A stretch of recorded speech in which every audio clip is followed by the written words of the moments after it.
This is concept 3, number 10. The problem states, a 10-kilogram box is dragged across a horizontal surface by a 100 Newton force that is applied at an angle of 30 degrees above the horizontal. The coefficient of friction is 0.2. Determine the acceleration of the box. So what I did was I started out by drawing the box like a force diagram of the box. So we have our box. We know that the box has gravity, force normal.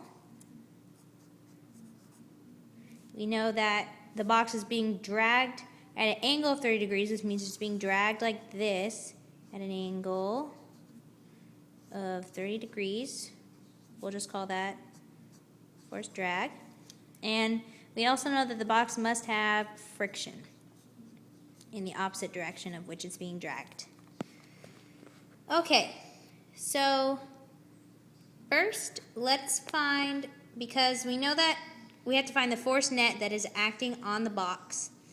And in order to do that, so we know that this force and this force are balanced, and along with this force right here. So we need to find the force friction, we need to find the force drag X component, and then we need to subtract these two in order to find the net force acting on the box.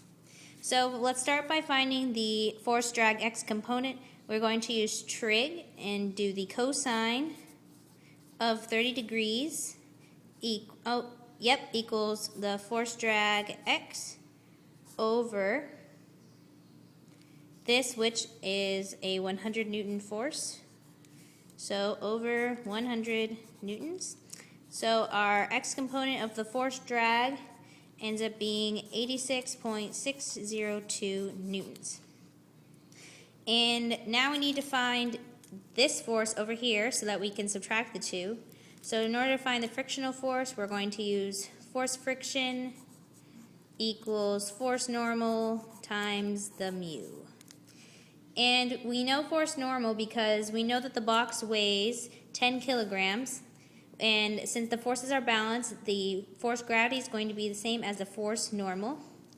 And if the box weighs 10 kilograms, there's 1 kilogram per 10 newtons. So there is a 100 Newton force acting in both directions. So this is 100 and this is also 100 newtons. So we can use this equation and say that 100 newtons times the mu, which is 0.2. So that means that our force friction turns out to be 20 newtons. So now that we have our force friction and our force drag X component, we can subtract the two in order to find the force net. So our force net is going to equal our force drag X component minus our force friction. So 86.602 newtons minus 20 newtons. And so our force net turns out to be 66.602 newtons. So there's our force net. Now that we have our force net, we can use Newton's second law of force equals mass times acceleration in order to find the acceleration of the box, because we have the force net and we have the weight of, or the mass of the box, which is 10 kilograms. So 66.602 newtons equals 10 kilograms times acceleration.